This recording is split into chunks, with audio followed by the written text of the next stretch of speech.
কেউ নির্বাচন সংস্কারের বাহিরে নির্বাচন হবে না। আগে সংস্কার হবে, তার নির্বাচন হবে।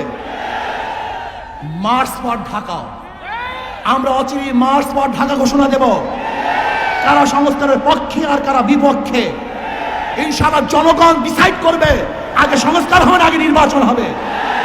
জনগণ সিদ্ধান্ত গ্রহণ করবে। অচিরেই আমরা মার্চ ফর ঢাকা করব, লক্ষ লক্ষ কোটি কোটি মানুষ ঢাকা জমা করব। আগে সংস্কার হবে, তারপর নির্বাচন হবে।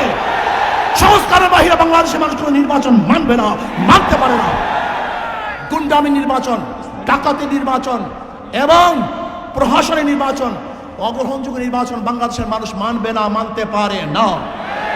এর জন্য ইনশাআল্লাহ অচিরেই মার্চ ফর ঢাকা ঘোষণা হবে। রাজি আছেন ইনশাআল্লাহ সবাই? আর আমরা টেস্ট কেস হিসাবে প্রথমে স্থানীয় নির্বাচন চাই। যদি স্থানীয় নির্বাচন সুস্থ করতে পারে তাহলে আমরা মনে করব জাতীয় নির্বাচন সুস্থ হবে। আর স্থানীয় নির্বাচনে সুস্থ না হয় তাহলে বুঝবো যে নির্বাচনের পরিবেশ এখনো সৃষ্টি হয় নাই। যে আসুন সোচ্চার থাকুন, ডাকাত দল, ইসলামের দুশ্মনেরা এবং